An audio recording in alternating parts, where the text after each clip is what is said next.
another episode of the Real Talk with Teletha, where we talk real estate, real results, and real opportunity. Today, we're going to talk to our homeowners because you are probably sitting on a gold mine that you don't even know about. And when I say gold mine, I mean the equity in your home. So a lot of people don't know about that equity and how they can use it to build wealth, not just your next property. You can invest in also rental property. So the one person I have here today, he was on my last episode, you guys, that's William Hudson. So he's going to talk to you about how you can build wealth and use that equity in your home. So we're going to go ahead and get started. Hey, and yep, I'm back again. Lisa liked me enough the first time around to invite me back. I did. But absolutely, a lot of people don't understand and don't know that number one, home ownership is the foundation to building financial independence, financial freedom. And when they buy that first home and they stay in it for a few years, particularly around here, one of the things that people might not know in the CSRA where we are, Lisa, is that even during the economic downturn in about 2008-ish or so, 2006, in that neighborhood, the real estate market here grew by 1%, even that time when most of the other markets were crashing. Okay. So this is a particular place where, generally speaking, you purchase a home or purchase real estate, that property is going to increase in value. So while you're actually paying down your mortgage, the value of your property is increasing, and so you have what's called that the difference between what you owe and what your property would appraise for, what it's worth or what the market would pay for that home is what we call equity. And so people don't understand that, don't think about it, don't know about it, but Absolutely. that equity can actually be used, it can be leveraged to make other moves. So people hear about HELOCs where they borrow against the home or the equity in the home to do repairs to the home. Those things are great. Those things are opportunities that people can use for that particular purpose. But what they don't also know is that there are a couple of main ways that if you're not interested in becoming involved in real estate as a long-term investment, you can actually use that equity to leverage up to your next home so that you can actually make your way to your dream home. And what you do with that is that right. So what you do is with that value, when you sell your old home, you pay off that mortgage. You the sales price of the old home is $300,000. You only had $100,000 left on the mortgage.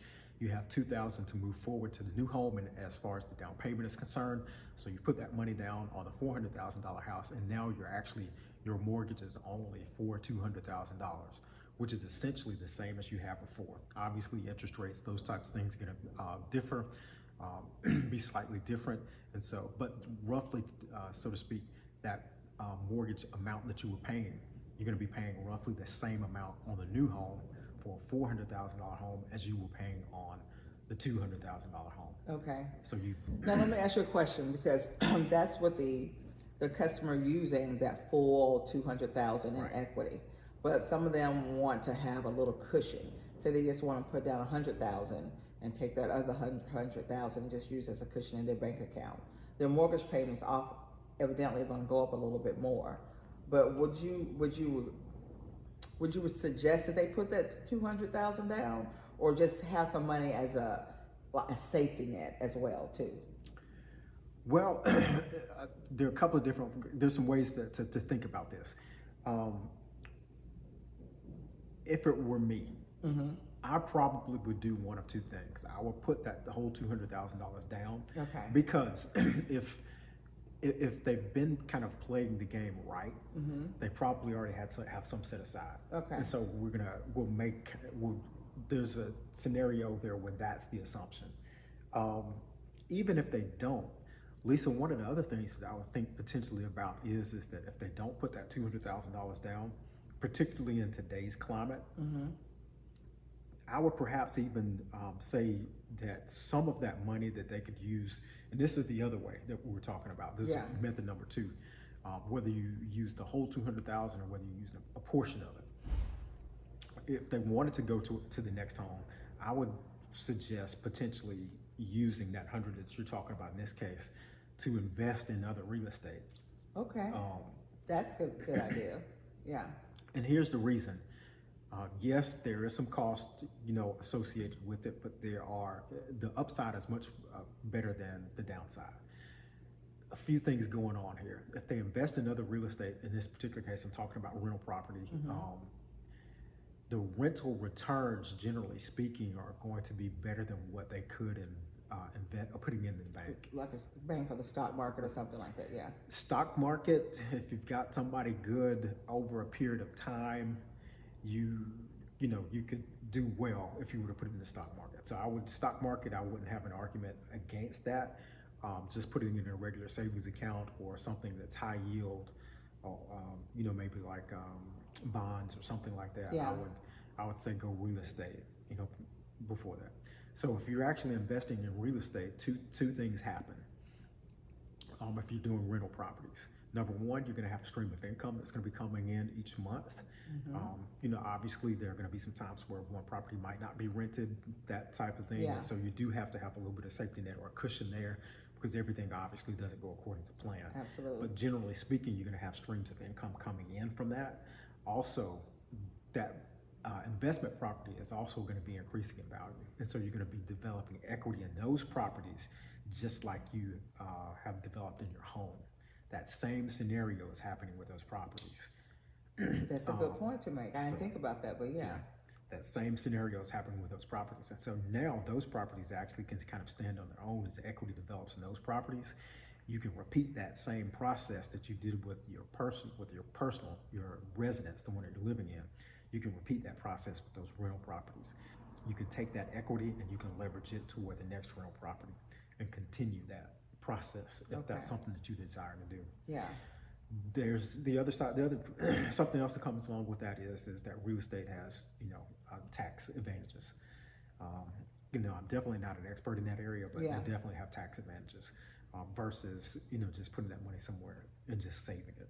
Absolutely. The expenses from the rental properties can be offset your tax expense. So there's definitely benefit in that. So that would be honestly my suggestion is yes, you'll need to keep some of it as a safety net against those times when the homes aren't rented, and also for repairs and those types of things that might come along with it. But once you kind of get involved in that and you learn that, work with someone who is experienced in that area, they can help you to set aside that money to do that, right? To work that type of plan. So we're going to suggest that when it comes to taxes, we are not experts. That's in our skill. You'll seek out a CPA or a tax attorney to get they can guide you legally on what to do with that. But I heard recently in the news that Trump said that he was going to try to get rid of the capital gains tax. I really hope that happens. But if it doesn't, you have to keep your property for at least 2 years, and it has to be under a certain amount. But again, consult your tax attorney or CPA in reference to that. If you decide to only keep it for 2 years and then sell it, see what those advantages or disadvantages are when it comes to that. Yeah. Absolutely, but I think it's super important. Like you were talking about, made reference to the president. It doesn't matter who's in the office at the time, but the economy is going to do what the economy is going to do. Right. And obviously we know that there are times that are good, times that are bad, no matter who's in office. Yeah. And so that's one of the reasons why I actually suggest that method number 2 is everyone is involved in real estate, unless you're unfortunately homeless. Whether you're on the renting side or whether you are a homeowner. Yeah. Everybody's involved in real estate. Like I said, you're going to buy it for yourself to live in, or someone else is going to be renting it from it. Yeah. So be on this side of it. And that also, obviously, again, when it comes to jobs, most of us are W-2 employees. We work for a particular employer. We don't know if that job is going to always exist or not. But again, almost everyone is involved in real estate, whether you're renting or whether you are purchasing your own home.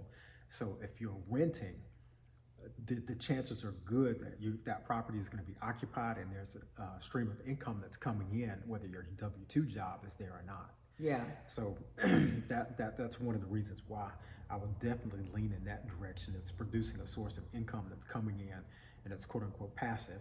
There are some things there are some things you have to do to maintain that, and that, generally speaking, is something that's going to be aside from what's happening with your W-2 job if you're a W-2 employee. Yeah. And I want to encourage everyone out there because of the simple fact that in this climate right now, a lot of people are really scared about whether or not they're going to have a job within the next couple of weeks or a few days. And I know some people, even locally, have lost their job and they were trying to purchase real estate at that time. But don't be discouraged by what's going on. Try to set yourself up in the future to have some extra income coming in by still investing in real estate. Even if it's a small little property that you purchase and use that for bringing in that additional income. Don't allow your full-time W-2 job to be something that you can depend on, because evidently it is not. Absolutely. It's not. Unfortunately,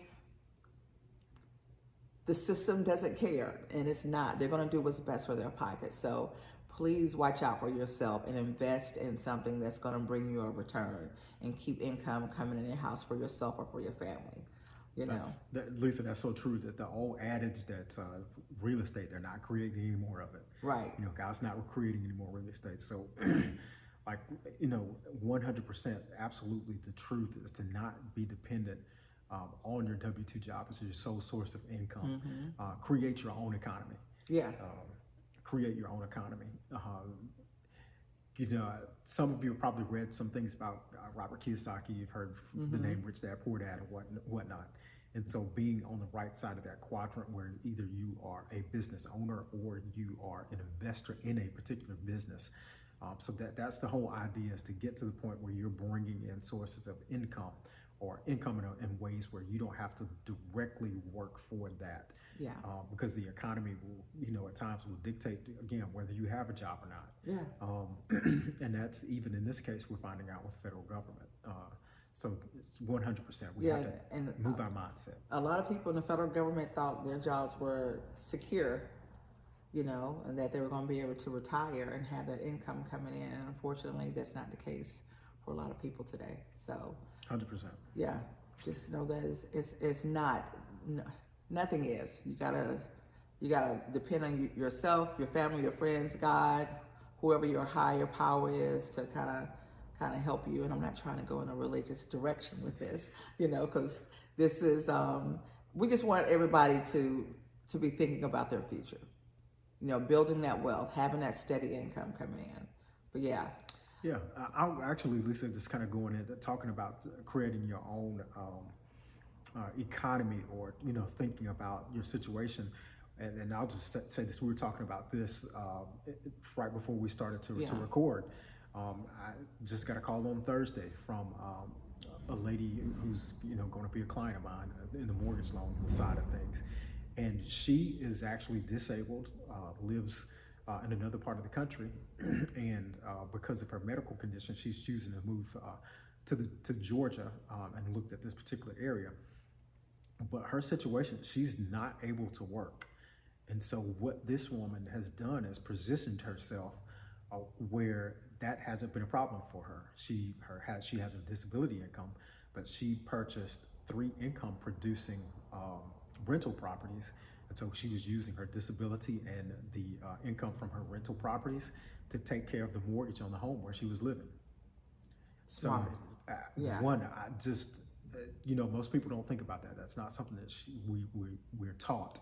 And so I would love to kind of further that conversation with her, to see how she came about, you know, that particular idea, or using that strategy for her situation. And so now, because of her health condition, she's moving, and so she sold the home that she was living in, and she sold her income producing real estate properties, and now she's got a lump sum of money, and what she's going to do is use that as a down payment for a primary residence, and also for income producing rental properties to repeat the strategy. And I just love that, because it not only paid for her rental properties, it paid for her primary residence. Yes. Yep. Yes. Absolutely. And most people buy, like, oh, the people I live here, if they buy rental property, they'll go, oh, the tenants I rent out to will pay for my property. I'm not thinking they really think about, oh, it'll pay for my primary residence as well. You know, they may have a little profit left over for that, but their main concern is just paying for the rental property. But she had them pay for all. So I would love to find out what type of property she purchased, you know, that made her enough income to pay for everything. And so one of the things that to actually to kind of think about and to factor into that is at least she's coming from a military town that she's thinking about coming back to another military town. Okay. So she's, that just kind of popped into my mind and thinking about it. Obviously, I could tell you what the town is and nobody'd have a clue who she was, but, and one of the other things about that too is that even when she's moving here, she's already thinking about, how she's going to kind of further refine that strategy, and that she's looking for multifamily. So she's looking for, duplex, a triplex, or a quad, and she's going to live in one unit and then rent the other units out. So that kind of even creates a little bit more leverage versus having three properties. You've only got, one physical building that you're actually caring for, and it gives her opportunity also to keep a closer eye on things and to kind of better manage that, even though she's going to be using a property management company. Okay. And so she's further refining that strategy. Now she doesn't have to have three mortgages, she only has to have one. That's right. One. I love it. Yeah. Well, that's good. Our whole idea behind doing these podcasts or video blogs, whatever you want to call them, giving you news, is just to inform you of what's out there that sometimes people don't talk about, or they do talk about when it comes to real estate, but everybody reaches everybody differently. So William and I just coming from a different perspective of actually just really what kind of goes on in the real estate industry, and some things that you need to be informed about so that you can make better decisions on how to move forward with real estate. Yeah. Lisa, one thing that I want to mention too is, even though we're in the industry, I definitely wouldn't qualify or categorize myself as a super expert. And so don't think that you have to be an expert and know all the ins and outs. It is definitely true that you can do more with a team of people that you trust than actually trying to figure these things out all by yourself. So ask people like me and Lisa, or whoever might be in your particular area, and if we don't know the answers, we'll find them out for you to help to strengthen your team. So don't feel like that you're in it alone. Jump in the game and become active. Right. I'm going to kind of slide off or go in a little bit of different direction why this is so important. Lisa, I was maybe about a month or so back, something I can't remember what it was that I was thinking about or talking about, but I went online and just kind of looked and just did a general, research on this particular fact. The price of homes, the price of automobiles, and income, wages and salary. Yeah. Since about the 60s or so, and what was the increase in those from the 60s to current day. Okay. So when it came to the increase in salary, and these are, you go back and do the research, I can't remember exactly what it was, but just for the sake of presenting the picture, salaries could potentially increase maybe about in the 100%, 3 digits. Okay. The cost of automobiles and homes over that period of time were in the 4 digits, I can see that. 1,000%. Yes. So we're continuing that same trend. Part of the problem that we're having with the United States right now, if you're actually paying attention or looking at the news, is that this country right now is on a path, as far as our spending is concerned, that's unsustainable. We simply can't, as a country, we can't do it anymore. Because right now, when you hear in the news about increasing the debt ceiling, well, the reason that we have to increase the debt ceiling, or the amount of money that we have to borrow, is not because of paying off the principal of the amount we have to increase the debt ceiling to pay off the interest on the debt that we have. And that's basically all we're paying is the interest. We're not, we're interest only. Yeah, interest only, right. Interest Just like only. most people pay on their credit cards, interest only. Yeah. And so the reason that I bring that up and things like this are so important is, with that being the case, and the cost of products increasing and the cost of our salary not keeping up with that at all, is that we have to have other means of bringing in income other than what we would make at our W-2 position. Right. That's why this becomes so important. That's why people are being priced out of the housing market, is that we've had the mindset for so long as a country, so long as a community, that our W-2 job is our sole source of provision or income, and that's just not going to keep up with the cost of food, homes, automobiles, any of that stuff. Right, So right. we have to do something else. We do. And one of the things I'm going to say is we invest in a lot of expensive vehicles that we don't need to invest in, people.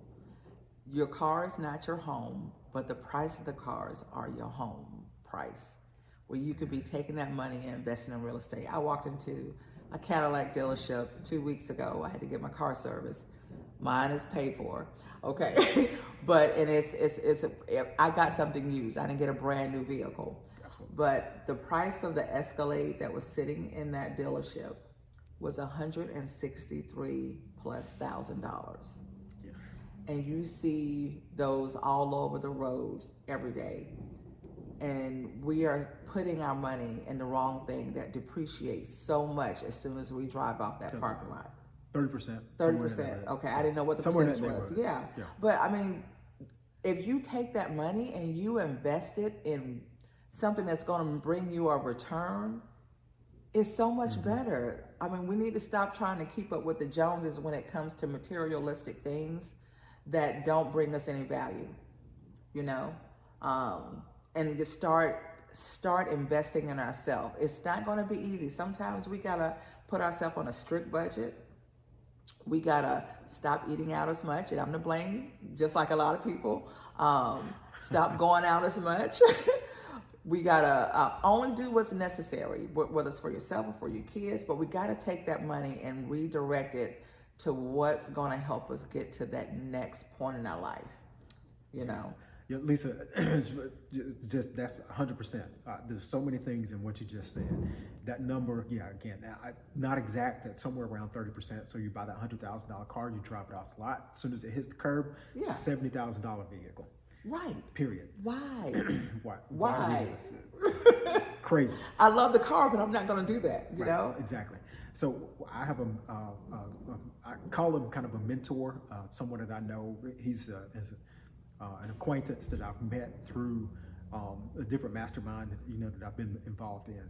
And this gentleman, the strategy that he uses now, mind you, he actually started off as a Chicago police officer. He's a little bit younger than I am, but started off as a Chicago police officer, and he was making $36,000 a year. And he started investing in real estate properties. Okay. Like I said, and this was right after he got out of college. So he started this, when he was like 22. By the time he was 26, he was the wealthiest police officer on the force in Chicago, purchasing real estate. I bet you they didn't know what was going on, did they? They did not. Okay. He actually got in trouble because they used to get bonus checks and whatnot. So his supervisors would come to him and say, "Hey, you need to go and cash that check." And so he would get in trouble for not cashing the bonus checks because he's got his real estate going on. Right. And bringing it, and he had no need to go and cash the check. Wow. So this kind of little story, now his family has a $20 million mansion in Chicago and somewhere in that neighborhood or something like that. But the whole point, what he does or his strategy is that if he wants something, he goes and buys a property and rents that property out, and that property pays for whatever that item is or the things that they want to buy. Okay. So that's we're talking about that $163,000. $163,000 in our area will buy you a small rental. It will. Property. It will. Yeah. An income generating property where it's bringing in $200-300 a month. Actually income to you. Yeah. And so why would you go and purchase a $163,000 vehicle, and that payment on that $163,000 vehicle is probably going to be around $1,200. Oh, it's probably going to be more than that because a Hyundai, a small SUV Hyundai's payment is almost like $900 and some dollars. I had a client that purchased one and she was paying $900 and some a month. I'm like, why? Yes, that's hold that thought. Don't let me forget that. Okay. And so now you've got $163,000 that's that you pay for the income producing property that's bringing $200 or $300 a month, into your pockets. And then that $163,000 property is, like we said in the beginning, is also increasing in value. So depending upon what the market's doing, it might be increasing in value 2 to 5% per year. So we get to year 5, that property's increased in value by 25%. Yep. And so now we're looking at the 180-ish thousand something range that property is valued. The mortgage has been paid down some. And even if you wanted to keep that 200 to 300, you're in a position where you can actually dump that onto the into the mortgage payment. And now the spread is even actually wider during that 5-year period. And so the amount of equity is even greater, Yeah. because you paid down the principal balance on the mortgage. So however you want to do that, there's so much an advantage with that. So let's say you did that, you pay that down. So now you only have maybe, $120,000 left on the mortgage, but the value of your property. So you've got now a $60,000 spread Yeah. on the home, and you can access 80 to 90% of that to do something else with it. Absolutely. So even if you wanted to leverage that and wanted to go purchase a car, you have $50,000, whatever it is, that you can go and drop on the car, and now the payment is the amount that this whole guy Either that or paying just buying the car. Just buying instead of having a car payment. 2-year-old car. Yes. That's the same model, has low miles on it. Perfect. Yeah. Love that strategy. So you were talking about the car payment. Yeah. So there are 2 things that I've seen right now in mortgages and trying to do mortgages for people that are keeping people from purchasing houses. Okay. Well, 3. I'll back up. Credit. That's number 1. That's at the top of the list. The other one is DTI, and what's causing those DTI payment problems are the $500 and $600 and $700 car payments, yeah. and the $500 and $600 and $700 student loan payments. Yeah.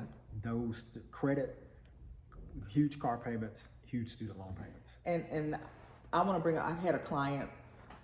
She didn't transition over to a buyer. We were trying to get her to that point, but her car payment was so high.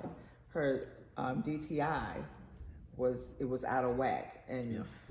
her only option to get it back down was to her to possibly sell that car and get something that was going to be more affordable. But she was attached to the car, and she didn't want to do it, so she ended up renting for a year. I reached back out. She actually just renewed her lease and giving money to somebody else when she can be actually in a home and paying her car. I mean, in a home and having something that's benefiting her in the future. Because a year or 2 down the road, she would have had some equity built up in that home.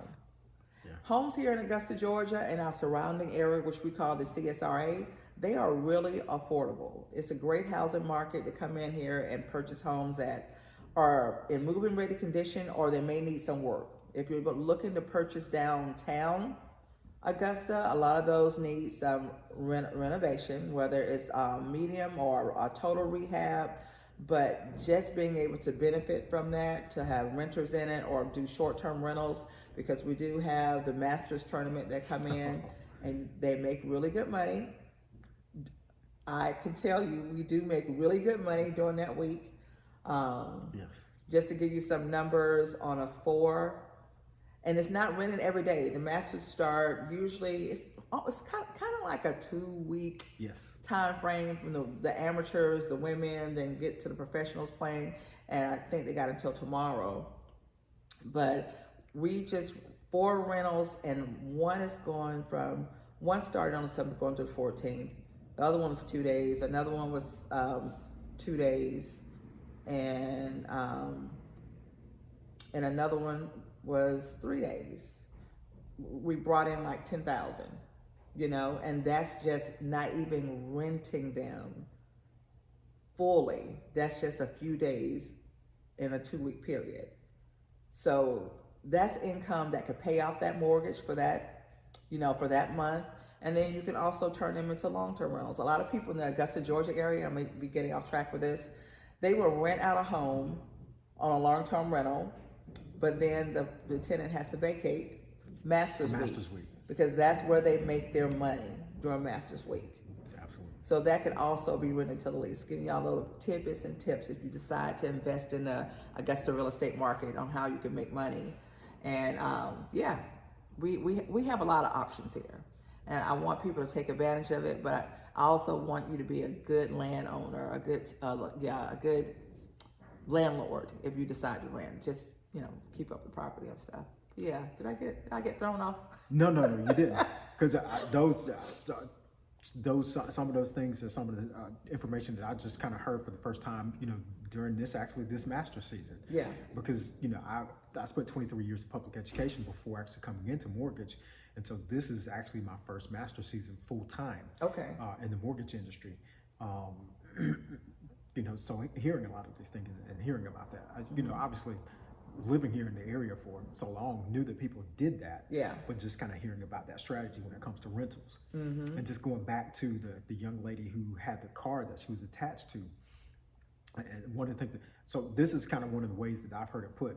Would you rather look rich or be wealthy? Ooh, that's a good one. Would you rather look rich or be wealthy? Be wealthy. There is an extreme difference between look rich and wealthy. And so we really have to shift our mindset and, stop thinking about, just looking rich, and driving high priced automobiles and those types of things. And just think about some of the people that, in your community, there are probably people that are walking around right now that they're wealthy that you wouldn't know it because they understand that concept. Right. They understand that concept. You don't have to show your wealth on your person or in your vehicle. You don't have it doesn't. You don't have to show that. Just it's a mindset, and it's doing the right thing. And I think we all sometimes fall short because I'm not wealthy or anything like that, But I think we have to do a shift, and we have to start thinking about our future because it's going to come a lot quicker or sooner than you think. And it's never too late to start, but you want to start as early as you can. As early as you can. But yeah.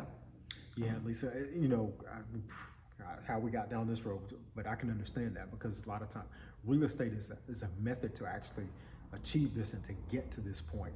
Mm-hmm. It's one of probably the number one ways to get to this level or to get to that place. And a lot of times, like we're talking about looking rich, and then we being wealthy. Being wealthy is being able to have experiences and live life on terms that you choose versus those terms being chosen for you. Yeah, absolutely. Going to a job for 40, 50 years, working that job, hard because you have to in order to live, and being able to make choices in life, to have experiences and to bring experiences and to help other people and to live purposefully instead of that being told to you or living in life because you have to. Right. That makes sense. So I guess to sum this up, homeowners out there, because this was meant for you, but we kind of covered a lot. Find out what your equity is in your home. Find out what your home is worth. You can contact me or go to my website, and I'll put that at the end of this podcast. And I'm also going to have William's information down where if you want to talk to him about possibly leveraging that, reach out to us. We'll give you the best possible solution for yourself. And like he said earlier, I'm going to piggyback off that. We are not experts in our field, but if we don't know the answer to something, I guarantee you we will reach out to people that do, and we will help get you that answer. Because it takes a village to get things done, not just one person or two people. It takes a village, and that's even making sure that you can go on to that next level, Yeah. That's a wonderful wrap up because we did kind of meander, but that's the whole point is for us to put information out there to help you to change your mindset and the way that you think and to let you know the opportunities that are available because all of us have had that dream in the back of our mind as far as lifestyle and what we want, how we want to live and what we want to leave for our families. And this is a method for us to be able to achieve that. And what better way for us to do that than to do it in community with like-minded people. And so we can help each other to increase, our vision and to increase our dreams. And so that's a wonderful wrap up. Well, thank you, William. And thank you guys for tuning in to the Real Talk with the Real Tea. Got that confused. The Real Tea with Teletha. Thank you guys. Thank you. Bye.